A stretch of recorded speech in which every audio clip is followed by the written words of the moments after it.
Exam తో run for dreams జనవరి 4న హైదరాబాద్ టీ హబ్ లో 3K, 5K, 10K రన్ 10 లక్షల క్యాష్ ప్రైజులు, మెడల్స్, టీ-షర్ట్స్. ఇప్పుడే రిజిస్టర్ అవ్వండి. ఒక పక్క అధికార కాంగ్రెస్ పార్టీ సంధిస్తున్న ప్రశ్నలు, మరో పక్క పుట్టింటి ఆడబిడ్డ చేస్తున్న బహిరంగ ఆరోపణలతో గులాబీ పార్టీ సతమతమవుతోంది. ఇలాంటి పరిస్థితుల్లో సొంత పార్టీలో జరుగుతున్న కుమ్ములాటలను సద్దుమణిగించేందుకు ఆ పార్టీ అధినేత కేసీఆర్ 2 ఏళ్ల తర్వాత బయటకు వచ్చి మాట్లాడాల్సి వస్తోంది. అయినా పార్టీ నుంచి బయటకు వచ్చిన ఆయన కూతురు చేస్తున్న విమర్శలతో మూలిగే నక్క మీద తాటికాయ పడినట్లు అయిందంటున్నారు.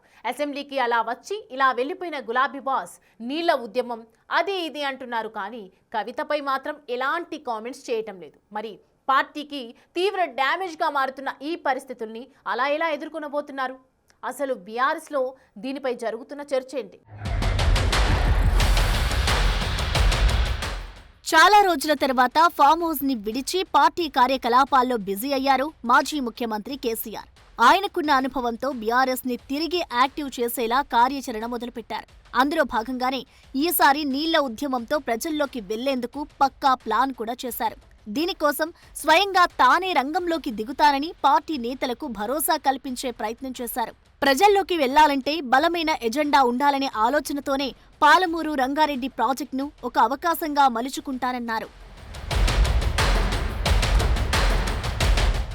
అయితే ప్రాజెక్టులను ముందు పెట్టుకుని ప్రజల్లోకి వెళ్లాలనుకున్న కేసీఆర్ ఐడియా బెడిసి కొట్టేలా ఉందని ఆ పార్టీ వర్గాల్లో చర్చ జరుగుతోందట. ఎందుకంటే బీఆర్ఎస్ చేపట్టిన ప్రాజెక్టుల ఉద్యమం కంటే ముందుగానే కవిత జిల్లాల పర్యటనలో భాగంగా స్థానికంగా ఉన్న సాగునీటి ప్రాజెక్టులను సందర్శిస్తున్నారు. కవిత పర్యటనతో బీఆర్ఎస్ వ్యూహం ఎందుకు దెబ్బతింటుందనే డౌట్ రావచ్చు. ప్రాజెక్టులను సందర్శిస్తున్న కవిత బీఆర్ఎస్ హయాంలో జరిగిన అంశాలను వివరిస్తూ చేస్తున్న కామెంట్స్ బీఆర్ఎస్ కు ఇబ్బందికరంగా మారాయన్న టాక్ పొలిటికల్ సర్కిల్స్ లో నడుస్తోందట. 10 ఏళ్ల తమ ప్రభుత్వంలో అనేక సాగునీటి, తాగునీటి ప్రాజెక్టులు నిర్మించామని, లక్షల ఎకరాలకు సాగునీటి అందించామని చెప్పుకుంటున్న బీఆర్ఎస్ కు కవిత కౌంటర్ ఇస్తున్నారు. గత ప్రభుత్వ హయాంలో రాష్ట్రంలో ఉన్న ప్రాజెక్టులను నిర్లక్ష్యం చేశారని ఇటీవల పర్యటనలో కవిత ఆరోపించడం బీఆర్ఎస్ నేతలకు మింగుడు పడడం లేదట.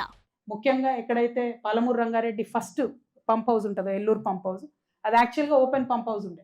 ఎందుకంటే అది అండర్ గ్రౌండ్ పంప్ హౌస్ కడితే ఇప్పుడు ఎగ్జిస్టింగ్ కల్వకుర్తికి ఇబ్బంది అవుతుందని అది ఓపెన్ పంప్ హౌస్ ఉండే. ఇక అప్పుడున్న ఇరిగేషన్ మినిస్టర్ గారు హరీష్ రావు గారు ఆ యొక్క కాంట్రాక్ట్ సంస్థతో కుమ్మక్కై దాన్ని అండర్ గ్రౌండ్ పంప్ హౌస్ చేసారు. చేయడంతో ఏమైంది, అది బ్లాస్టింగ్ చేయడంతో కల్వకుర్తిలో 3rd మోటార్ ఎగిరిపోయింది. ఆ 3rd మోటార్ ఎగిరిపోతే 5th మోటార్కి తగిలి 5th మోటార్ కూడా పనిచేస్తలేదు. ఇయాలటికి కూడా హరీష్ రావు గారి నిర్వాహకం వల్ల కల్వకుర్తి ఎత్తిపోతల పథకంలో 3 మోటార్లు పనిచేస్తున్నాయి. ఇది వాస్తవమా కాదా దయచేసి ప్రజలు ఆలోచించుకోవాలి. త్వరలో ప్రభుత్వానికి వ్యతిరేకంగా ఆందోళన బాట పట్టాలని నిర్ణయించారు కేసీఆర్. ముందుగా పాలమూరు రంగారెడ్డి ప్రాజెక్టు విషయంలో ప్రభుత్వ వైఖరికి నిరసనగా పోరుబాట పట్టాలని బీఆర్ఎస్ భావిస్తోంది. ఈ ప్రాజెక్టు విషయంలోనే అధికార కాంగ్రెస్ పార్టీ, ప్రతిపక్ష బీఆర్ఎస్ నేతల మధ్య మాటల యుద్ధం నడుస్తోంది. సాగునీటి ప్రాజెక్టులు, నీటి కేటాయింపుల విషయంలో ప్రభుత్వాన్ని కార్నర్ చేస్తూ ప్రజల్లోకి వెళ్లేందుకు కేసీఆర్ ప్లాన్ చేశారు. తమ హయాంలో పాలమూరు, నల్గొండ జిల్లాలను అద్భుతంగా తీర్చిదిద్దుతామంటూనే సాగునీటి ప్రాజెక్టుల విషయంలో కాంగ్రెస్, బీజేపీల తీరును తీవ్రంగా ఖండించారు.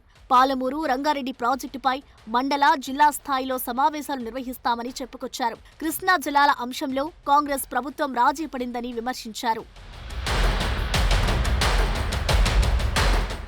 పాలమూరు రంగారెడ్డి ప్రాజెక్ట్, కృష్ణా జలాల విషయంలో పోరాటానికి బీఆర్ఎస్ సిద్ధమవుతుందన్న తరుణంలోనే సీన్లోకి కవిత రావడం తెలంగాణ పాలిటిక్స్ లో హాట్ టాపిక్ గా మారింది.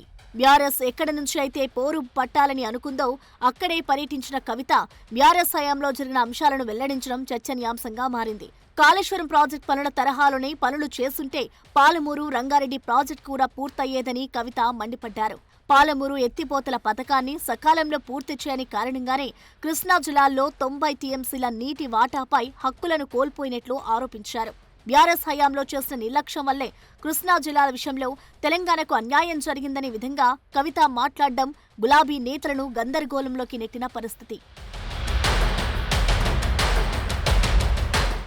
10 ఏళ్ల బీఆర్ఎస్ ప్రభుత్వంలోనే పాలమూరు జిల్లాకు, కృష్ణా జిల్లాల్లో వినియోగంలో అన్యాయం జరిగిందని అటు అధికార పక్షంతో పాటు కేంద్రంలో అధికారంలో ఉన్న బీజేపీ నాయకులు విమర్శలు చేస్తున్నారు. వాటికి ఆజ్యం పోసే విధంగా కవిత మాట్లాడడంతో బీఆర్ఎస్ నేతలు తలలు పట్టుకుంటున్నారట.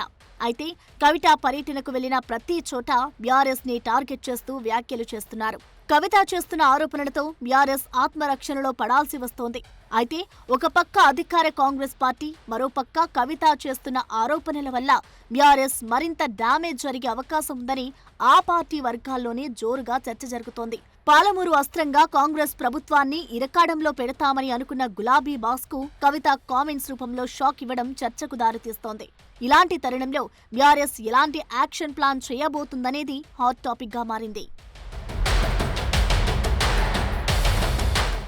బీఆర్ఎస్ చేసిన తప్పిదాల వల్లనే ఇప్పుడు రాష్ట్రానికి రైతన్నెలకు సరిపడా పంట నీరు అందడం లేదని కాంగ్రెస్ ఆరోపిస్తుంటే కవిత కూడా అందుకు వంతపాడుతున్నారు. ఇంతకీ బీఆర్ఎస్ మెయిన్ టాపిక్ గా తీసుకున్న పాలమూరు రంగారెడ్డి ప్రాజెక్ట్ అంశం ఇప్పుడు ఆ పార్టీకి కలిసొస్తుందా లేదా కష్టాల్లో పడేస్తుందా అనేది చూడాలి.